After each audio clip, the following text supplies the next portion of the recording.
आदरणीय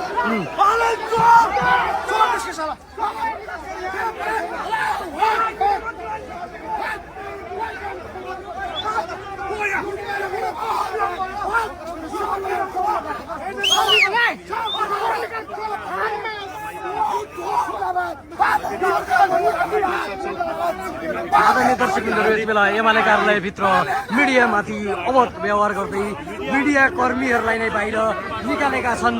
मिडिया कर्मीहरूलाई नै बाहिर यसरी जुन तरिकाको क्रियाकलाप भइरहेको छ, जुन तरिकाले मिडियामाथि क्रियाकलाप गर्नुभएको छ, जुन तरिकाको सही लाग्ने काम गरिराख्नु भएको छ, उहाँहरूले चाहिँ यति बेला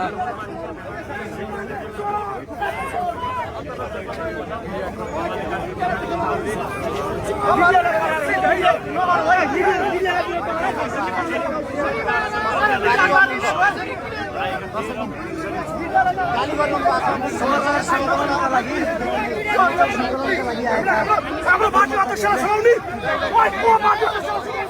किन आवेगमा आउनुभयो तपाईँ? आवेगमा किन आउनुभएको?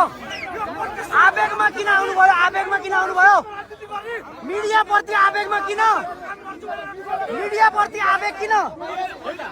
मिडियाप्रति आवेग किन उहाँको? मिडियाप्रति आवेग किन? मिडियाप्रति आवेग किन? मिडियाप्रति आवेग किन? यस्तो आक्रोश किन? मिडियाप्रति आक्रोश किन? मिडियाप्रति आक्रोश किन? यस्तो मिडियामाथि आक्रमण किन? किन आक्रोश मिडियामाथि? मिडियाले के गर्यो? मिडियाले पक्राउ गरे हो? मिडियाले पक्राउ गरे हो? किन मिडियामाथि आक्रोशित? मिडियामाथि आक्रोशित किन? मिडियाले पक्राउ गरे हो? मिडियामाथि आक्रोशित किन हो?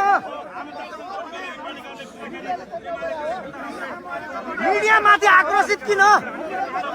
आक्रोशित किन? किन जोसिएको? मिडियामाथि जोसिनु भयो किन? हो किन जोसिनु भयो? मिडियामाथि मिडियामाथि आक्रमण गर्न खोजे हो? किन त्यसो गर्यो? मिडियामाथि आक्रमण किन? मिडियाले समात्या हो र होइन नि? मिडियाले पक्राउ गरे त होइन नि? अनि मिडियामाथि यसरी किन आक्रमण? नेकपा एमालेका कार्यकर्ताहरू यति बेला मिडियामाथि नै जाइ लागेका छन्। जाइ लाग्नु हुँदैन, नगर्नुहोस् त्यस्तो। त्यस्तो गर्नै हुँदैन। किन उहाँ जोसिएको मिडियामाथि त्यसरी? उहाँलाई सम्हाल्नु पर्यो। मिडियामाथि जोसिनु भएन। मिडियाले केपी ओलीलाई समातेकै होइन, समातेको होइन नि त मिडियाले, होइन?